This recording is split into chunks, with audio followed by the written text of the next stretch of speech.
Alléluia. Est-ce que tu peux dire à ton voisin, c'est le moment de partage? Alléluia. Alléluia. On a déjà prié pour la parole. On n'a pas besoin de prier pour la parole encore une fois. Nous sommes vraiment ravis d'être encore ici pour partager de la part de notre Seigneur.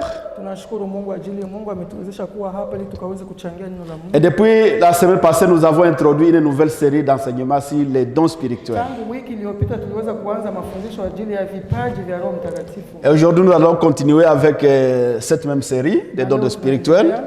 Mais aujourd'hui, nous allons parler sur les 9 dons spirituels. Et comme je l'ai dit, nous allons vraiment mettre l'accent sur les dons de parler en langue. Parce que c'est parmi les dons qui amènent beaucoup de discussions dans l'église corps du Christ. Alors nous allons directement, pour ne pas perdre de temps, nous allons directement lire dans 1 Corinthiens chapitre 12. Nous commençons dans son verset 8 jusqu'à 11. Quelqu'un peut nous lire rapidement?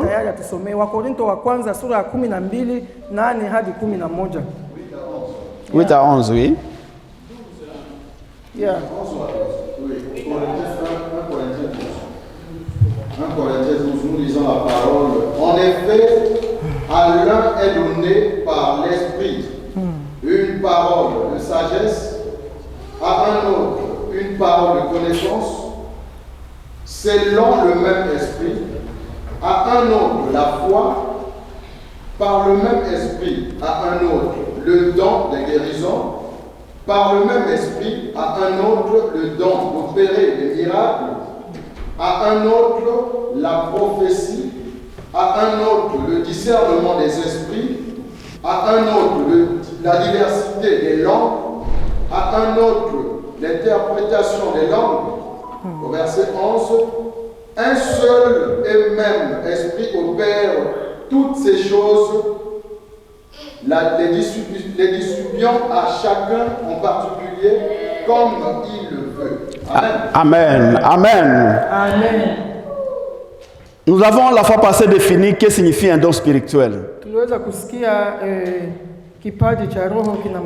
Et nous avons dit que les dons spirituels, c'est une capacité ou une habilité spirituelle que Dieu dépose dans nous pour opérer dans un domaine donné dans l'église. Nous avons aussi parlé que les dons spirituels sont aussi une grâce particulière que Dieu donne à chacun de nous. Et l'objectif de tous ces dons-là, c'est pour qu'il y ait l'édification de l'église. Mais aujourd'hui, nous voulons maintenant parler des 9 dons spirituels que Paul est en train de nous donner dans ces versets que nous avons lus. Et quand vous lisez dans ce même verset, dans son premier verset, Paul est en train de parler de l'ignorance qui règne dans l'église.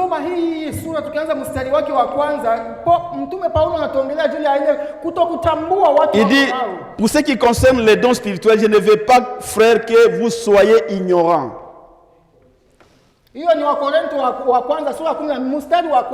Parce qu'il reconnaît qu'il y avait beaucoup d'ignorance dans ce qui concerne les dons spirituels dans l'église.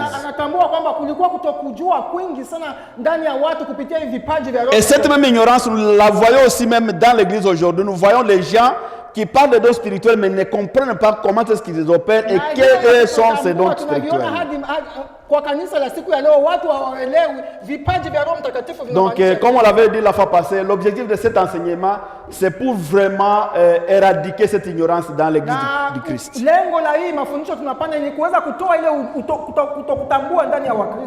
Dans le verset que le frère avait lu, nous avons 9 dons que Paul est en train de citer.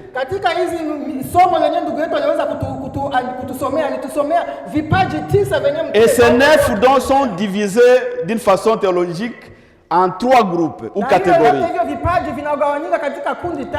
La première catégorie, on l'appelle la catégorie des dons des connaissances. Aina ya kwanza ya hivyo vipaji ni aina ya vile vipaji vya utambuzi. Ce sont des dons qui font que les gens puissent avoir une connaissance sur un domaine quelconque. Ni vipaji vinafanya watu waweze kuwa na utambuzi ajili ya vipaji fulani. Dans cette catégorie, nous avons d'abord la parole de sagesse. Tunaenda kwanza na ile neno la hekima.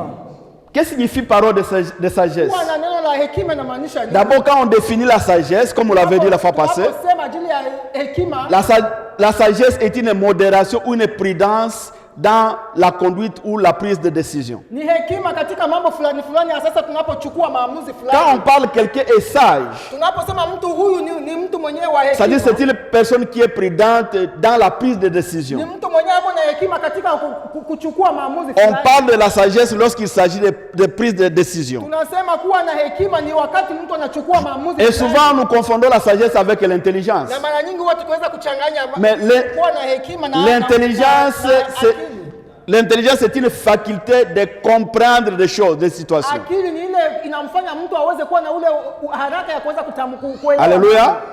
Alors, lorsque la Bible parle de la parole de sagesse, Neno la Mungu linapotuambia ajili ya neno la hekima, c'est une capacité ou une habilité spirituelle que Dieu donne dans la vie d'un enfant de ni Dieu nguvu fulani Mungu wake aweza kupatia wala kuweka ndani ya maisha ya pour mtoto wa aider Mungu à fulani. l'Église à donner des solutions, à comprendre et à prendre de bonnes décisions dans ili l'Église. kusaidia kanisa ajili ya kuweza kuchukua maamuzi mazuri. Quelqu'un qui a un don de la parole de sagesse, Mtu anayekuwa na ile kipaji cha kuwa na neno la c'est utambuzi quelqu'un qui est là pour conseiller l'Église, les comités ou même les foyers pour que ça puisse se conduire dans de bonnes directions. ni mtu anayepata kipaji cha ushauri kuweza kushauria kanisa ili watu waweze kutembea katika mstari mzuri. Ce don est souvent ignoré dans l'Église parce que les gens ne prennent pas conscience de sa présence. Kuna watu wengi wasiwezi kutambua hicho kipaji ajili watu wengi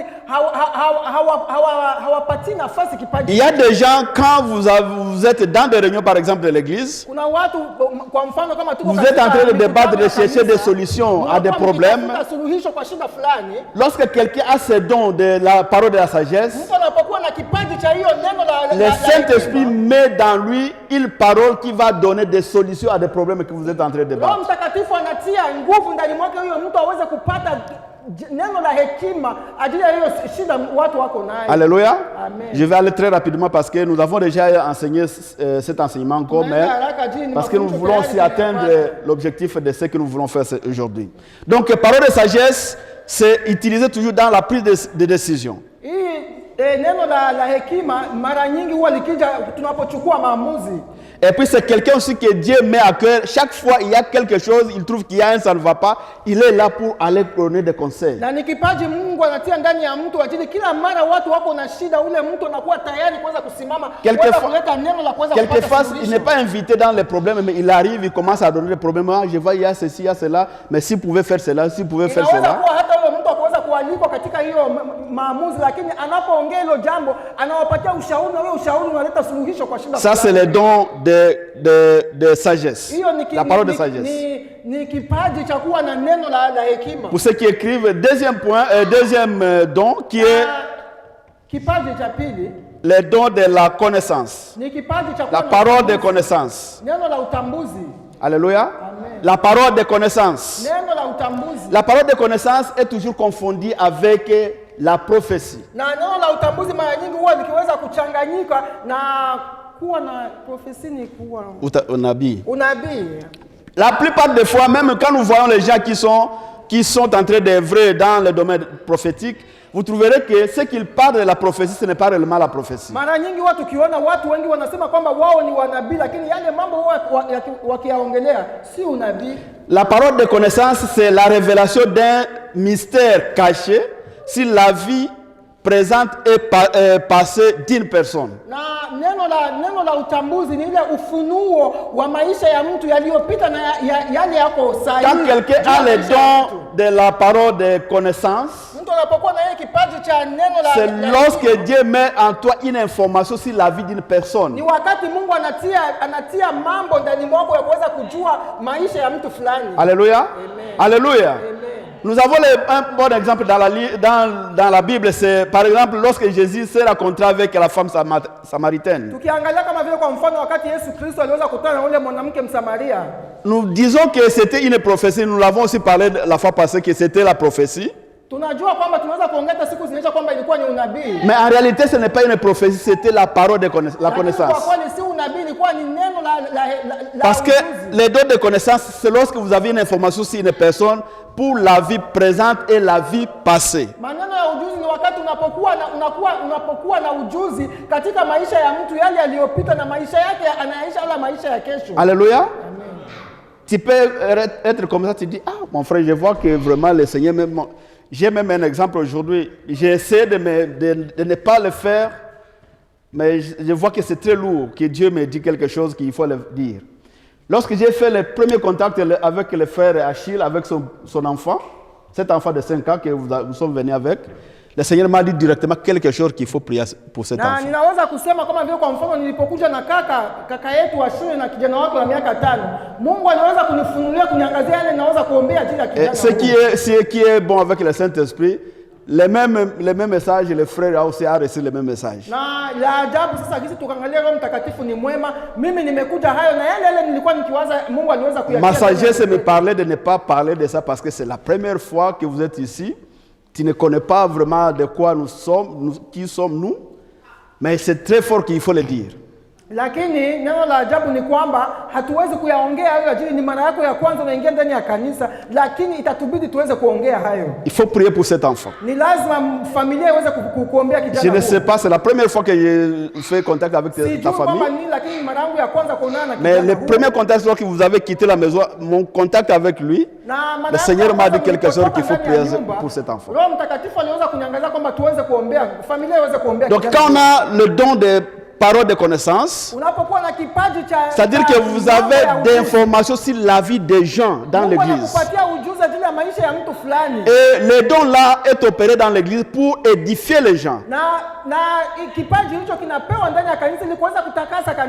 Vous avez par exemple une situation que vous avez passée il y a des années. Ou peut-être vous avez une situation où vous êtes en train de passer aujourd'hui, la vie présente. Et Dieu met cette information dans la vie d'une personne pour venir te dire. Alors cette personne-là, il n'est pas prophète. C'est les dons de la connaissance. Alléluia. On parle, laissez-moi sauter un peu, on parle de la prophétie lorsqu'on parle des futurs. Alléluia. Amen. C'est ça la différence. Souvent, nous avons des prophètes qui parlent déjà, je vois que tu as fait cela, tu as fait l'accident il y a 2 ans, tu as fait cela. Et puis ils pensent que c'est la prophétie. Ce n'est pas une prophétie, c'est la parole de connaissance. On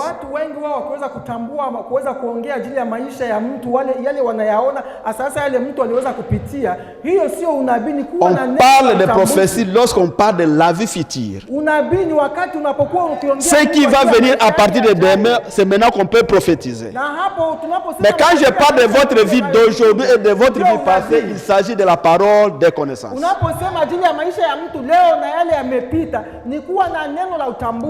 Alléluia. Amen.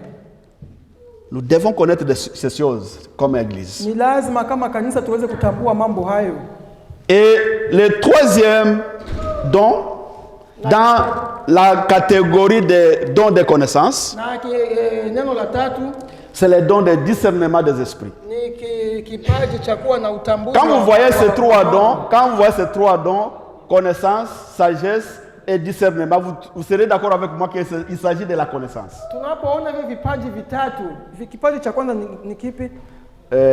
Neno la hekima, neno la ujuzi, utambuzi na kutambua roho en Swahili.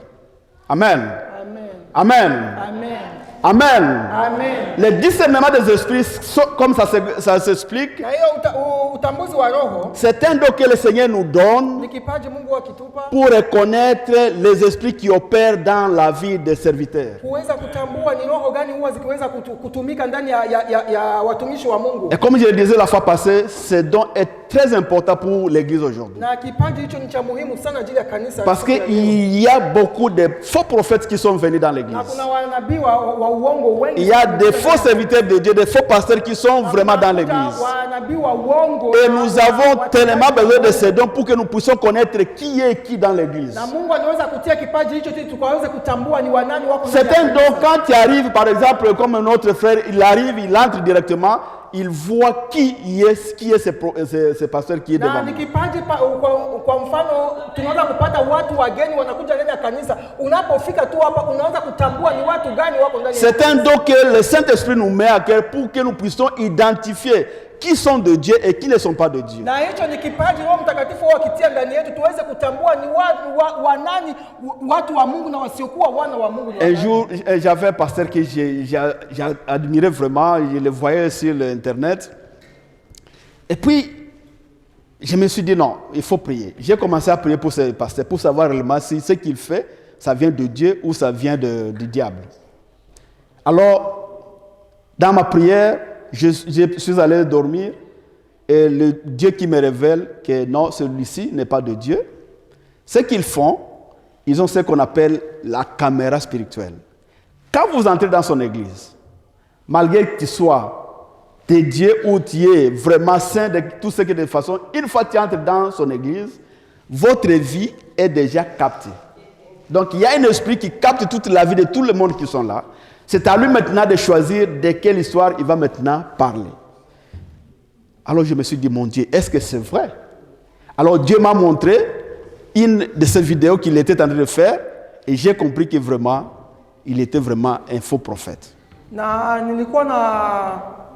Nabii fulani nilikuwa nikifurahia huwa nikiweza kufuata mafundisho yake kwenye mtandao, lakini ilifika wakati niliweza kumwomba Mungu aweze kunifunulia kwamba huyu kweli ni nabii wa kweli ama sio wa kweli, kama ni nabii wa uongo. Na nilipoenda kulala nikaamka nikapata maonyo, Mungu akanionyesha kumuonyesha mambo huwa akifanya kwamba ni kama vile ako na kamera ya kuweza kukamera watu na nafsi za watu unapoingia katika kanisa hilo tayari. Depuis lors, j'ai commencé à demander à Dieu de me donner, vraiment de me montrer les serviteurs de Dieu qui sont vraiment dans la vérité. Na tangu hapo nilianza kumwomba Mungu aweze kunionyesha watumishi wa Mungu wenye wanatumika katika haki na kweli. Dieu me dit que voyez, c'est facile de les identifier. Akanambia kwanza ni rahisi kuweza kuwatambua. La plupart des utilise la magie blanche. Na wengi wao wakaweza kutumia yale tunaweza kusema ni et leur contact avec la magie, c'est le mouchoir blanc qu'ils utilisent. Le mouchoir blanc. Na wengi wao wakaweza kutumia vile vitambaa vyeupe. Et le Dieu qui va me dire que d'ailleurs parmi de ces mouchoirs, il y a des mouchoirs qui sont des draps qu'on met quand il y a un mort. Donc les cadavres là-bas, qu'on couvre ça, qu'ils reçoivent là, pour qu'il y ait la connexion avec les esprits. Na wengi wao ukiona hiyo vitambaa vyeupe wao wakaweza kutumia ni vile vitambaa wakitandikia wafu, ndio wanafanya nguvu yao ili wakaweze kupata hivyo vitambaa ili waweze kupata ile connected pamoja na ulimwengu wa wafu. Alléluia. Amen. Alléluia. Amen. Donc vous trouverez la plupart de ceux qui se disent prophètes, ils ont toujours un mouchoir blanc. C'est parce que vous avez déjà remarqué. Si tu n'as pas encore remarqué, essaie de remarquer. Ils ont un mouchoir blanc. Et c'est à travers ce mouchoir-là qu'il y a contact avec les esprits.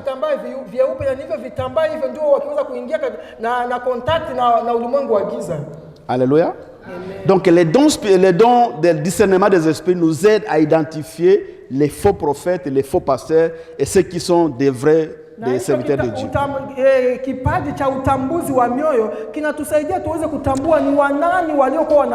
Laissez-moi dire quelque chose ici pour ne pas prendre assez de temps. On peut avoir le discernement de deux façons. Il y a de ceux-là qui reçoivent par vision. Vous dormez, Dieu vient de montrer un serviteur de Dieu, il te montre toute sa vie.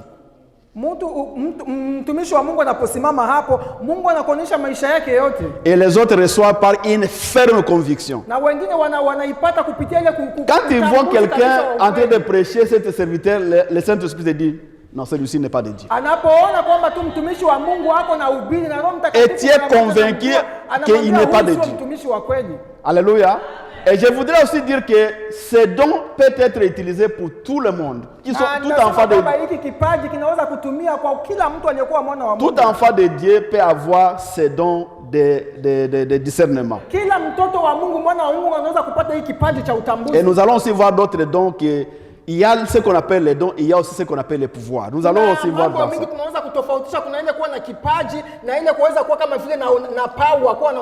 On peut avoir le discernement sur base de la connaissance de la parole de Dieu.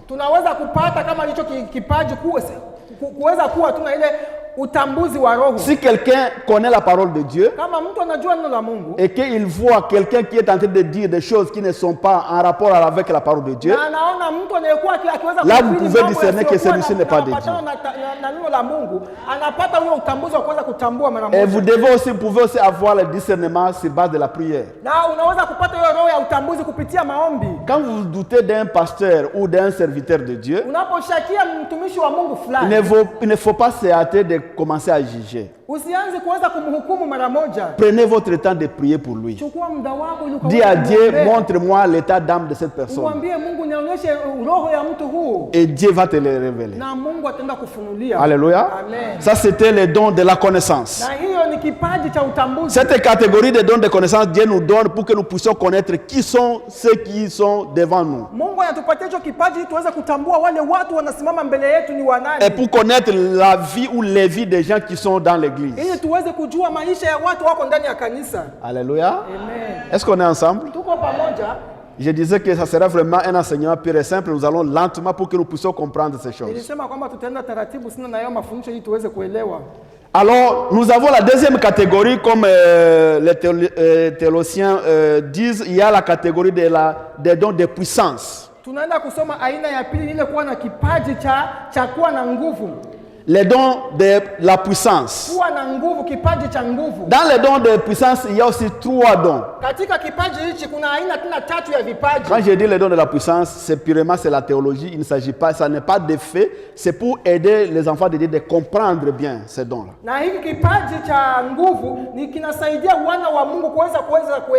Parce que quand vous voyez la parole de connaissance, la parole de la sagesse et le discernement, il y a une connaissance que Dieu met en nous pour connaître ce qui se passe dans notre église.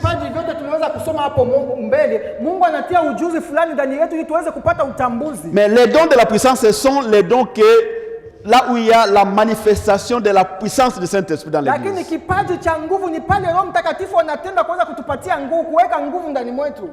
Nous avons la foi. Les dons de la foi, comme nous l'avons lu dans... La foi qu'on parle ici, ce n'est pas la foi salutaire, ce n'est pas la foi de croire en Jésus-Christ. La foi qu'on parle comme un don, c'est quelqu'un qui a une capacité de croire des choses qu'on ne peut pas croire.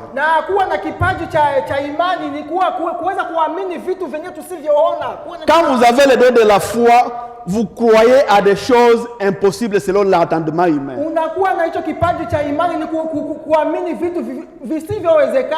Et celui qui a ce don de la foi, non seulement il comprend, il accepte, il est convaincu, mais il influence aussi à l'église de le croire.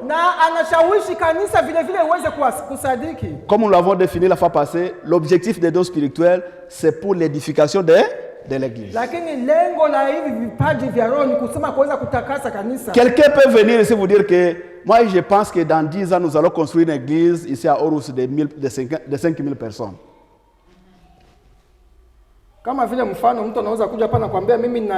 Est-ce que quand quelqu'un vous dit cela, c'est quelque chose qu'on ne peut pas comprendre? Nous avons une église de 150 personnes, ce n'est pas encore rempli. Et pour nous dire que dans 10 ans, nous pouvons construire une église de 5000 personnes à Aarhus. C'est un exemple. C'est-à-dire que quelqu'un qui a le don de la foi, c'est quelqu'un qui croit à des choses qu'on ne peut pas, c'est difficile à comprendre. Et il ne peut pas expliquer ça. Mais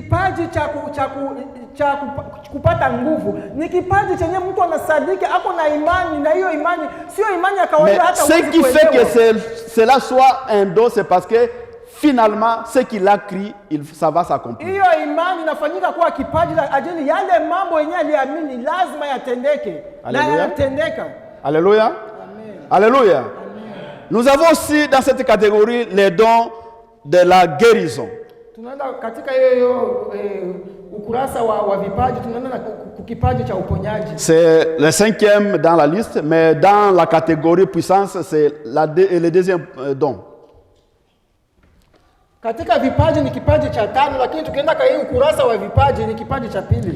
Les dons de la guérison, comme nous savons tous, c'est les dons où Dieu nous donne une habilité pour guérir les malades. Kipaji cha uponyaji ni pale Mungu anatupatia nguvu ya kuweza kuponya wagonjwa.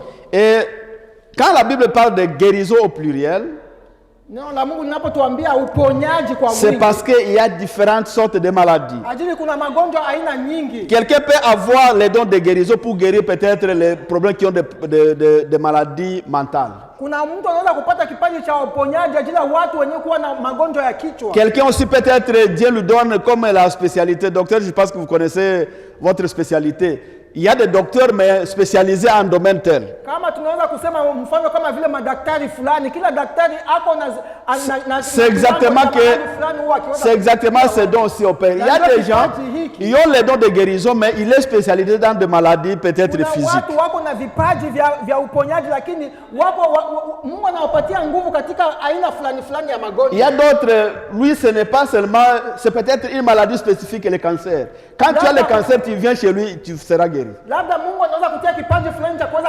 kuponya magonjwa ya kansa. Unapokuwa tu na kansa, ukija kwake Mungu.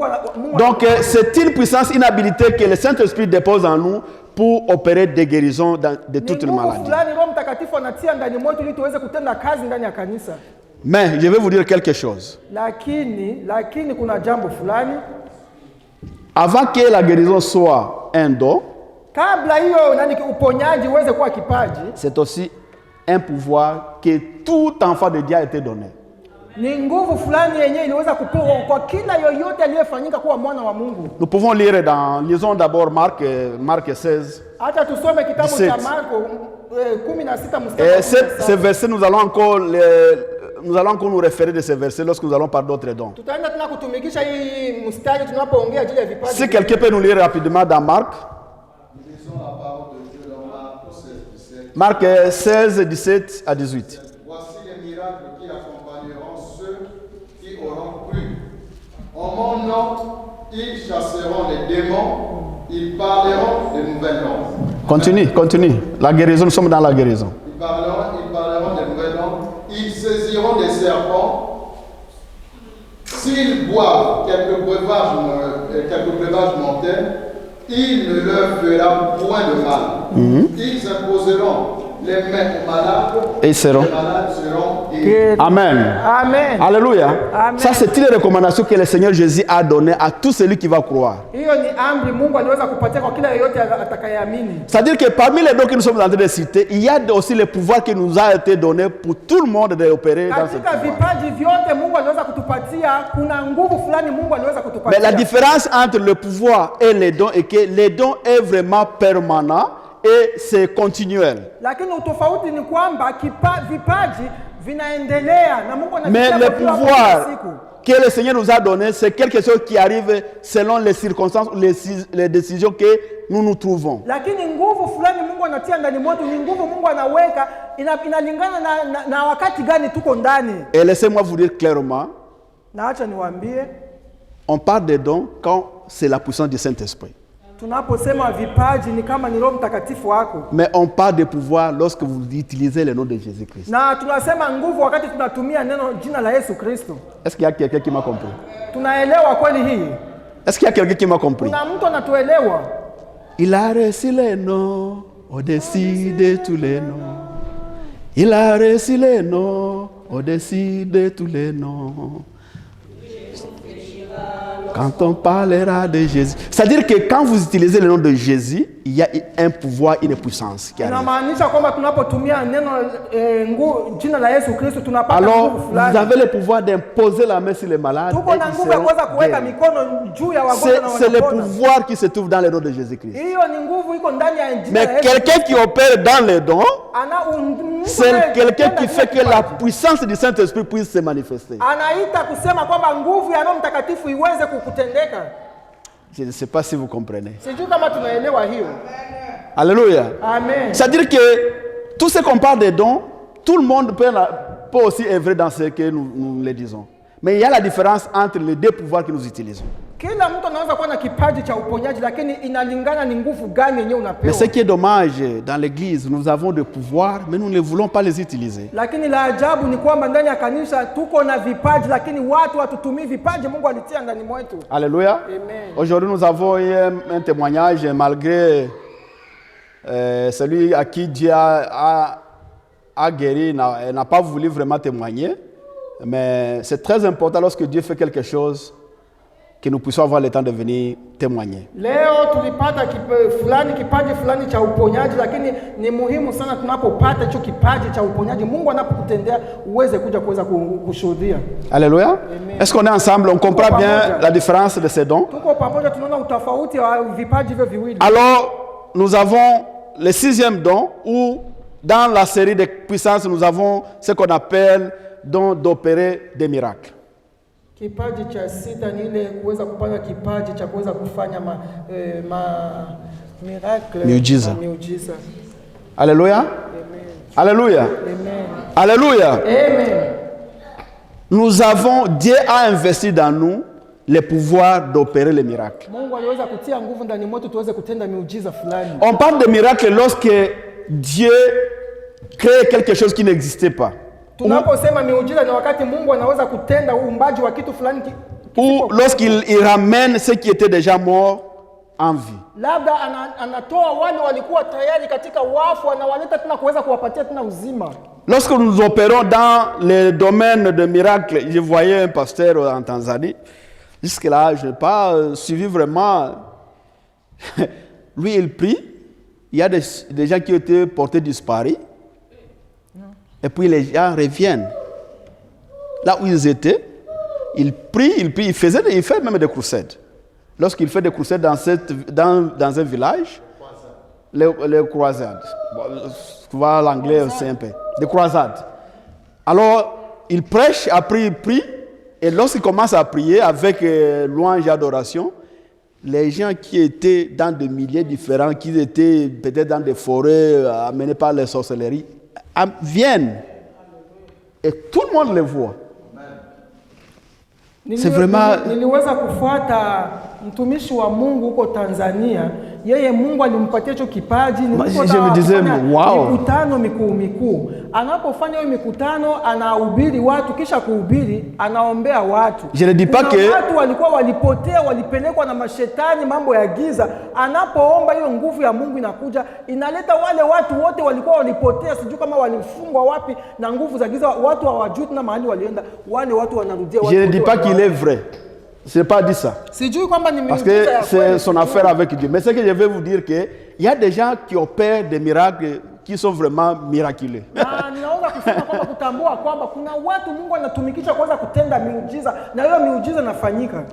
Je connais un pasteur, je pense en 2004, il était le pasteur le plus qui avait une église plus grande dans le monde. Il est sud-coréen. Oui, il est sud-coréen. Lui, il y a les enfants qui se sont entrés dans de l'huile, bannis complètement, terminés, morts, mais il vient poser la main et l'enfant revient à la vie et le corps rentre textuellement comme il était. Kuna huyo mchungaji alikuwa katika nchi ya Korea, alikuwa na kanisa kuu ulimwengu mzima. Alikuwa akiomba watoto wameunguzwa, kuchomwa ndani ya mafuta na mifupa kila kitu. Le problème de l'église. Anapoenda kuombea hiyo mahali, wale watoto nao wanarudia kupata. Le problème de l'église, nous vivons dans une ignorance profonde. Amen. Nous avons le pouvoir. Quelquefois, quand je vois les enfants de Dieu marcher comme des prisonniers, je ne comprends pas. Je ne comprends pas. Ndugu yangu, Mungu alitia nguvu ndani mwetu na Et tunapotembea toutes ces choses-là, wana wa Mungu wamoja wanatembea kama vile toutes ces wafungwa, choses-là, hatuelewi. ce n'est pas pour des catégories de gens, c'est pour tout le monde. Na haya mambo yote hivi vipaji sio ajili ya watu fulani fulani, ni ajili ya wana wa Il suffit Mungu seulement wote. de croire. Inatubidi tuwe tuna imani. Croire à ce que la parole de Dieu Imani dit yetu ile inatendeka et imani. exécuter ce que la parole de Dieu dit. Na uweze kukubali na kuweza kutumia neno la Mungu. J'étais en train de suivre des vidéos de pasteur Edina Ban. Edina quelque chose, oui. Nilikuwa nikifuata mavideo ya pastor moja anaitwa. J'ai essayé de voir certaines vidéos. Il y a quelqu'un qui met ces vidéos-là. Je me suis dit, oui, celui-ci vraiment, il était un serviteur de Dieu. Très puissant. Na nilimuona kweli, nikiona mambo Très puissant. wakitenda nikakubali kwamba kweli huyu ni mtumishi wa Mungu. Alléluia. Et quand vous le voyez, un homme simple, vraiment. Na unapomuona Très kwamba simple. tu ni mtu wa kawaida. Alléluia. Amen. Mais nous avons le pouvoir. Mungu alitupa uwezo. Nous avons ce pouvoir là-bas. Mungu alitupatia hiyo nguvu na uwezo. Mais le grand problème est que nous vivons dans l'ignorance. Lakini shida ni kwamba tunaishi katika ile kutambua. Nous avons le pouvoir, nous ne voulons pas l'utiliser. Mungu alitupatia uwezo lakini Nous hatutumii avons la hiyo puissance du uwezo. Saint-Esprit, mais nous ne voulons pas Mungu alitupatia l'utiliser. hiyo nguvu ya Roho Mtakatifu lakini hatutumii hiyo. Et puis chaque jour, nous sommes les gens qui sont là pour blâmer Dieu. Mais qu'est-ce que vous voulez, Na qu'est-ce que kila vous voulez mara que Dieu tunakuwa fasse? watu wa kuweza kushutumu Mungu. Il nous a Tunataka disponibilisé tout ce que nous avons Mungu afanye besoin. nini, na Mungu alitupatia yote akaitia mbele yetu kwa mikono yetu. Ma prière est que cette église soit une église où les miracles vont s'opérer. Ombi langu ni kwamba kanisa hili liweze kuwa ni kanisa mahali Mungu atafanya miujiza mingi. Nous voulons que nous soyons une église. Moi, j'ai toujours dit, dans ce pays, il faut montrer la puissance de Dieu pour que les gens croient que nous Mimi croyons en ninasema Dieu. kwamba katika nchi hii ni lazima tuweze kuonesha nguvu ya Mungu ili kuweza kuleta watu waweze kumkubali Mungu.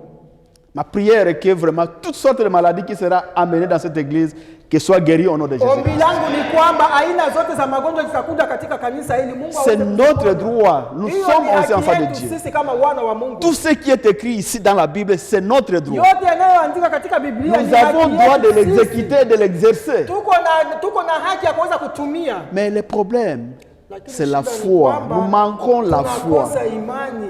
Tunakosa Nous vivons dans des doutes, on ne sait pas tunaishi maisha si ya réellement, masito. est-ce que ça peut se faire. Kweli hatuamini haya kweli yatatendeka kweli. Mais est-ce que ça peut se faire?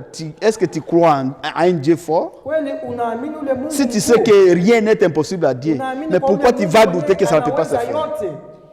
C'est ça le problème. Na hiyo ndio shida tuko nayo. Mais sinon, ce n'est pas pour les pasteurs. Haiko kuamini mchungaji, hapana. Même vous, là-bas, Haya Dieu yote peut t'utiliser. hayakuandaliwa ajili ya watumi Dieu peut t'utiliser puissamment Lakini sisi wote et Mungu faire anaweza des miracles et des kutumia guérisons ili tukaweze kufanya maajabu fulani selon ce que vous avez cru à la parole. kupitia ile tuliweza kuamini kupitia neno la Mungu. Alléluia. Amen. Et nous avons la dernière catégorie Na aina ya mwisho des dons spirituels qui est les dons de parler. Moi, en anglais, on peut dire speaking gifts. kipaji cha unenaji. Le problème est quelquefois, je lis la Bible anglaise. Bon, je fais les études bibliques en anglais. Ça me confond quelquefois avec mon petit français, mais ça va. Donc, les dons de parler. Kipaji cha kunena Ce sont les dons où nous parlons lorsque nous exerçons ces dons-là. ni kipaji tunapewa tunapoongea, tunapotumia kipaji. Dans cette catégorie, nous avons les dons de la prophétie. Tunacho kipaji cha unabii. Et là, je vais aussi essayer de prendre un peu du temps pour expliquer la prophétie. Kidogo ili tukaweze kufasiria. Comme je l'ai déjà dit, la prophétie, c'est une habilité spirituelle de donner des messages sur l'avenir ou la vie future d'une personne. Unabii ni ile kuwa na ujuzi fulani Mungu anaweka ndani mwako ili kuweza kutambua maisha yanayokuja ajili ya mtu. Quand on parle de la prophétie, on parle de vie future. Tunaposema unabii ni kuweza kusema maisha ya mtu yajayo. Tu donnes vous avez une information sur la vie d'une personne pour sa vie à venir. Unapana mambo fulani fulani ajili ya maisha yajayo ya mtu fulani. Alléluia.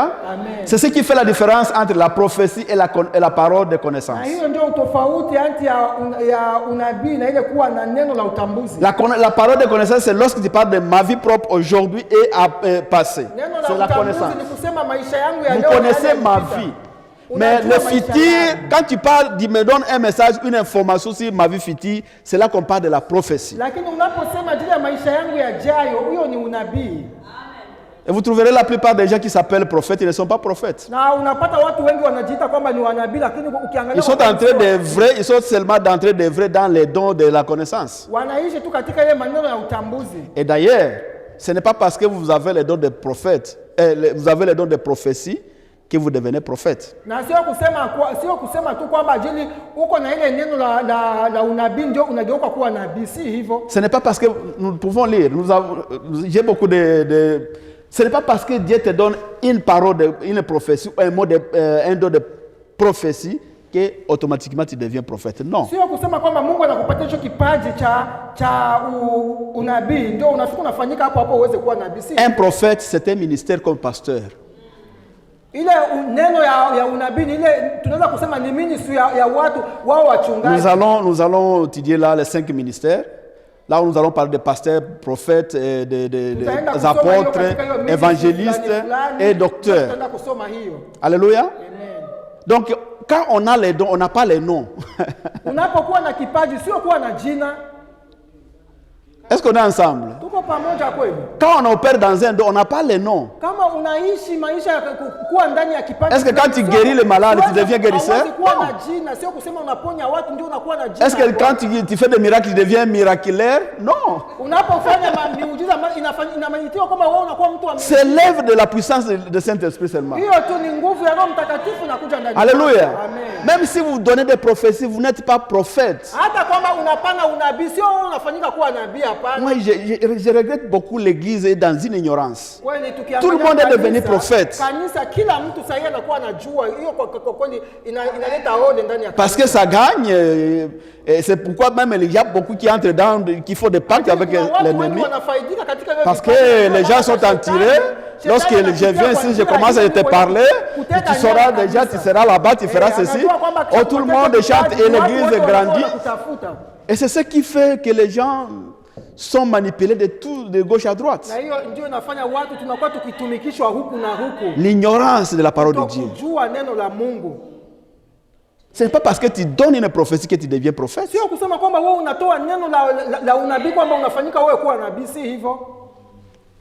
Alléluia. Amen. On est prophète quand on est appelé dans le ministère des prophètes. Unapokuwa nabii kama umeitwa kuwa katika hiyo ministry ya unabii. Amen. Amen. Alors, on n'a pas suffisamment de temps. J'ai les notes, vous allez aussi vous donner des notes si vous avez besoin. Parce que je voudrais qu'on puisse avoir le temps de parler les dons de parler en langue.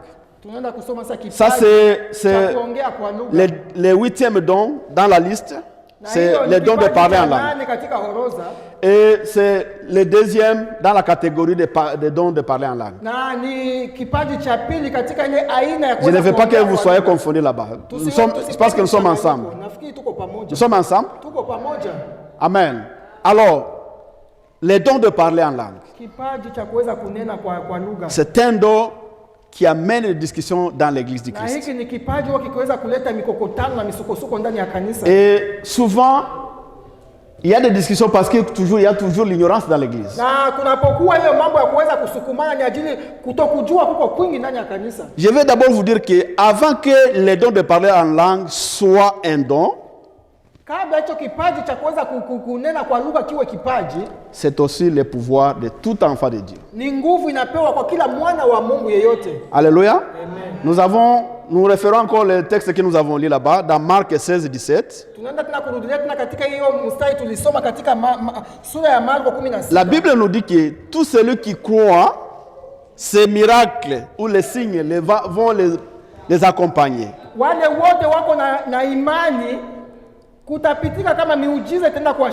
Et parmi les miracles qui vont accompagner ceux qui croient en Jésus-Christ, il y a le parler en langue. Alléluia. C'est-à-dire qu'on peut parler en langue sans qu'on puisse avoir les dons de parler en langue. Est-ce qu'on m'écoute? Alléluia. On peut parler en langue, soit qu'on puisse avoir les dons de parler en langue. Parce que le parler en langue, comme les miracles, comme la guérison, c'est le pouvoir que le Seigneur Dieu nous a donné pour nous équiper de notre vie spirituelle. Kunena kwa lugha ni nguvu ama kipaji Mungu aliweza kutupatia ili tuweze kuvikwa kama wana wa Mungu. Alléluia. Deuxième point que je voudrais parler sur les paroles en langue. Na neno la pili naweza kusema ajili ya hii kunena kwa lugha. Parler en langue, avant que ça soit un don, Kabla haijakuwa kipaji, c'est un signe qu'on est rempli de Saint-Esprit. ni alama ya kuonyesha kwamba tumejawa na Roho Mtakatifu. Actes des Apôtres 2, vous allez lire à la maison, vous allez lire à la maison, Actes des Apôtres 2, 1 à 4. Kuanzia mstari wa kwanza hadi 4. Qu'est-ce que je veux dire lorsque je dis être rempli de Saint-Esprit? Inamaanisha nini tukisema kwamba tumejawa na Roho Mtakatifu? Là aussi, il y a une confusion totale. Na hapo tuna kuna hiyo michanganyiko ndani ya On kanisa. peut avoir le Saint-Esprit Unaweza kuwa na Roho Mtakatifu sans toutefois être rempli de Saint-Esprit. bila kuweza kujawa na Roho Mtakatifu. Uko na Alléluia. Roho Mtakatifu lakini hujawi na On Roho peut Mtakatifu. avoir le Saint-Esprit Unaweza kuwa na Roho Mtakatifu sans toutefois être rempli de Saint-Esprit. bila kujawa na Roho Mtakatifu.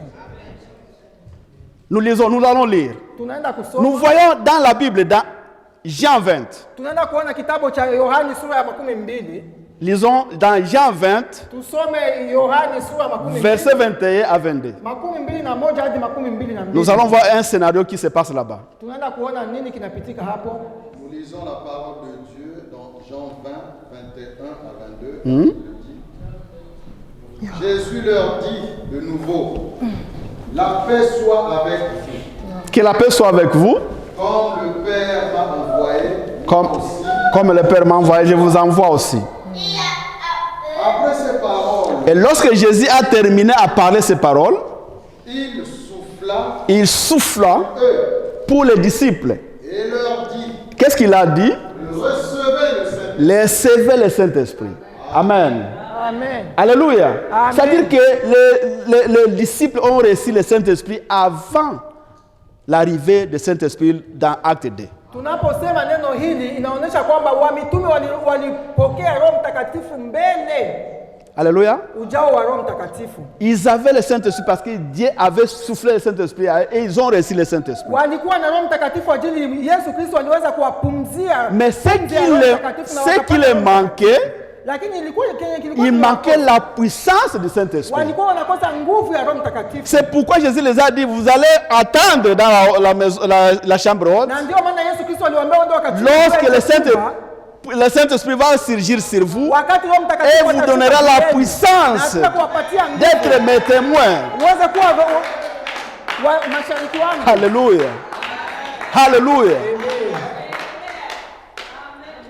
Ce sont des choses que l'Église doit connaître. Na hiyo ni mambo kanisa lazima tuweze kujua. Nous avons tous le Saint-Esprit parce que le Saint-Esprit c'est le gage de notre salut. Kila mtu ako na Roho Mtakatifu ajili yeye ndio mchungaji wetu. Lorsque tu reçois Jésus-Christ comme Seigneur Sauveur, tu reçois le Saint-Esprit.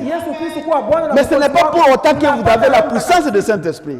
Lakini sio hapo umepata nguvu. Pour avoir la puissance du Saint-Esprit, il faut être rempli de Saint-Esprit. Kwa kuweza kupata nguvu ya Roho Mtakatifu ni lazima ujawe na Roho Mtakatifu. C'est pourquoi les disciples, avant qu'ils reçoivent la puissance, ils avaient peur. Na ndio maana mitume kabla hawajapata hiyo nguvu ya Roho Mtakatifu walikuwa na woga. Ils s'enfermaient dans des maisons. Walikuwa wakijifungia ndani ya Ils ne nyumba voulaient pas zao. que les gens sachent qu'ils étaient de Jésus. Watu wasijui kwamba wao ni wa Yesu Mais Kristo. lorsque la puissance est descendue sur eux, Lakini nguvu ya Mungu oh, iliposhuka juu yao. Pierre qui descend, qui commence à parler Walianza dans kuteremka multitude kuweza de gens. kuhubiri mahali yote. Et ils ont commencé à parler en langue. Na walianza kuongea kwa lugha. Alléluia. Amen. Alléluia. Amen. Alors, quand vous parlez en langue, c'est un signe que vous avez été rempli de Saint-Esprit. Ni alama ya kuonyesha kwamba tumejawa na Ma Roho prière Mtakatifu. d'aujourd'hui est que celui qui n'est pas encore baptisé par le Saint-Esprit, qui reçoive le baptême du Saint-Esprit. Leo kwa hii tunaenda kushuhudia kutangaza kwamba yule yote bado hajabatizwa na Roho Mtakatifu apokee Roho Mtakatifu siku ya leo. Donc là, on ne parle pas des dons spirituels. Là, on parle des signes qui montrent que quelqu'un est baptisé. Parce que à peine reçu cette puissance, la première chose qu'ils ont fait, ils ont commencé à parler en langue. Kisha kupata hizi alama fulani fulani walianza kuongea kwa lugha. Alléluia. Amen. Le troisième point. Jambo la tatu. Parler en langue, c'est un signe aussi qui confirme la parole et le message du royaume et le pardon au nom de Jésus-Christ. Na kuongea kwa lugha ni alama moja inaenda kuongea kuweza kuonyesha msamaha wa dhambi na kuweza kuonyesha ufalme wa Mungu ndani mwetu. Nous avons l'histoire de Cornelio. On peut, comment est-ce qu'on appelle ça en français? Cornel. Kama tukiangalia hadithi na mfano wa Cornelio, On peut lire rapidement peut-être ce verset. haraka ili tukaweze kusikia. Lisons dans hadithi. Actes des Apôtres 10. Mitume Matendo ya Mitume sura 10. Lisons dans Actes des Apôtres 10 rapidement si on peut voir 42 à 46. 42 à 46. 42 hadi 46. Matendo ya Mitume sura 10, 42, 46. Lisons la parole de Dieu. Et Jésus nous a ordonné de prêcher au peuple et d'attester que... Actes des Apôtres 10, Oui, 10. versets 42 à 46. Oui, peut-être que j'ai commencé en oui. Continue. Non, continue. Et Jésus nous a ordonné de prêcher au peuple et d'attester que c'est lui qui a établi par Dieu, juge de vivants et des morts. Tous les prophètes rendent de lui le témoignage que quiconque croit en lui reçoit par son nom le pardon des péchés. Comme Pierre, prononçant encore ces mots, Oui. le Saint-Esprit descendit sur tous ceux qui écoutaient la parole, tous les fidèles circoncis qui étaient venus avec Pierre